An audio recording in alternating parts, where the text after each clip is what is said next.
Hello student, today I am going to teach you Civics Chapter 3 Our Fundamental Rights and Duties। हमारा मौलिक अधिकार और कर्तव्य।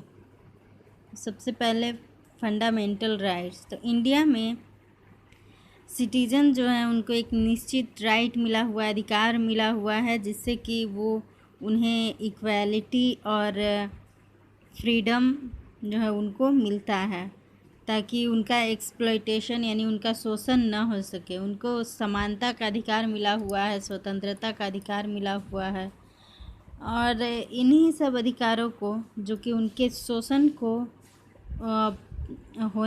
होने से रक्षा करती है, उसी को फंडामेंटल राइट्स बोला जाता है। तो इसमें राइट टू लाइफ और कई civil, political, economic, social and cultural rights जो हैं वो शामिल हैं।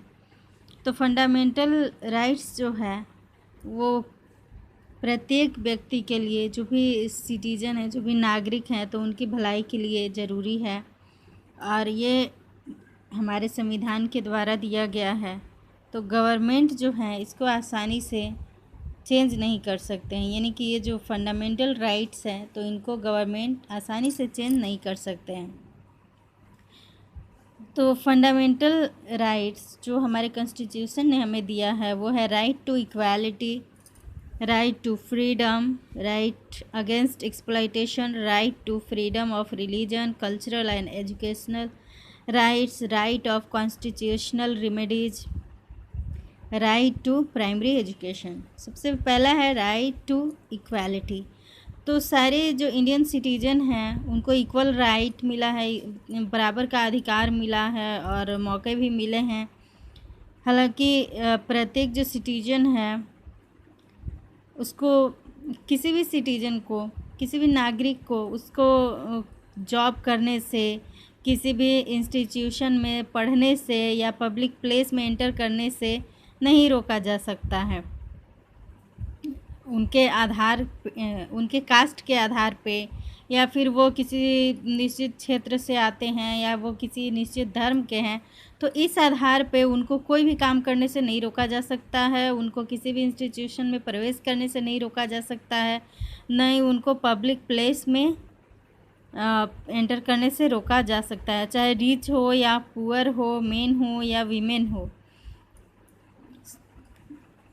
अनटचेबिलिटी जो है, अनटचेबिलिटी यानी कि जो छुआछूत है वो इलीगल है और पनिशेबल है, यानी छुआछूत, किसी से भी हम छुआछूत की भावना रखते हैं तो वो अवैध है और इसके लिए सज़ा भी मिल सकता है। इंडियन सिटीजन जो है वो इक्वालिटी को एंजॉय करते हैं, समानता को वो एंजॉय करते हैं, और कोई भी व्यक्ति जो है यदि लॉ को ब्रेक करता है, नियम को तोड़ता है, तो उसे सज़ा मिलती है। सारे सिटीजन जो हैं वो, चाहे वो किसी भी धर्म से आते हैं, रिलीजन से, यदि वो कुछ भी गलत करते हैं, कोई भी रूल तोड़ते हैं, तो उनको समान रूप से दंड दिया जाएगा। तो जो सिविलियन टाइटल्स हैं, जैसे कि भारत रत्न, पद्म विभूषण, तो इस तरह के जो अवार्ड हैं तो ये अपने राष्ट्र की सेवा के लिए ये दिए जाते हैं। लेकिन ये जो टाइटल्स हैं इसको किसी के नाम के आगे के पार्ट के रूप में, उसके भाग के रूप में जो है इसको यूज नहीं किया जा सकता है, और न ही किसी को स्पेशल विशेषाधिकार दिया जा सकता है। और परमवीर चक्र और कीर्ति चक्र ये भी मिलिट्री अवार्ड्स हैं, और ये मिलिट्री अवार्ड्स हैं, और ये भी उसी तरह से हैं जैसे भारत रत्न और पद्म विभूषण है। तो हमारा कॉन्स्टिट्यूशन जो है वो हमारे जो पॉपुलेशन है, जनसंख्या जो है, तो हमारे देश में जो रहने वाले लोग हैं तो उनको इक्वालिटी देती है। हमारा जो कॉन्स्टिट्यूशन है वो इक्वालिटी देता है, समानता का अधिकार देता है, और उसमें ये भी प्रोविज़न है कि किसी को समानता के अधिकार से वंचित नहीं किया जा सकता है। और ये सारे लोगों के लिए है हमारे देश के। हालांकि कुछ जो है एससी, एसटी और ओबीसी, तो शुरुआती टाइम में इनको एजुकेशन से वंचित ही रखा जाता था। तो उनके बीच एजुकेशन को बढ़ावा देने के लिए और समाज की मुख्य धारा में लाने के लिए हमारे जो कॉन्स्टिट्यूशन है उसमें एक प्रिविलेज दिया गया है, एक विशेषाधिकार दिया गया है, ताकि वो भी समाज की मुख्य धारा से जुड़ सके। नेक्स्ट है राइट टू फ्रीडम। तो हमारा जो कॉन्स्टिट्यूशन है वो हमें 6 टाइप का फ्रीडम देता है, और ये है freedom of speech and expression, यानी कि हमें भाषण देने, अपने विचारों को व्यक्त करने का जो है स्वतंत्रता है वो है। और हम पीसफुली, हम लोग शांतिपूर्वक रह सकते हैं। दूसरा ये है, और बिना शस्त्र के प्रयोग के हम लोग शांतिपूर्वक रह सकते हैं। हम एसोसिएशन और यूनियन बना सकते हैं, और इंडिया के किसी भी क्षेत्र में हम स्वतंत्रता पूर्वक मूव कर सकते हैं, घूम सकते हैं। इंडिया के किसी भी पार्ट में हम सेटल हो सकते हैं, जा सकते हैं, रह सकते हैं। और हम किसी भी प्रोफेशन को अपना सकते हैं, कोई भी व्यापार कर सकते हैं, कोई भी बिजनेस कर सकते हैं। तो राइट टू फ्रीडम जो है वो हमें अलाउ करता है, पर्सनल फ्रीडम अलाउ करता है, हमारी जो व्यक्तिगत स्वतंत्रता है उसकी आज्ञा देता है राइट टू फ्रीडम।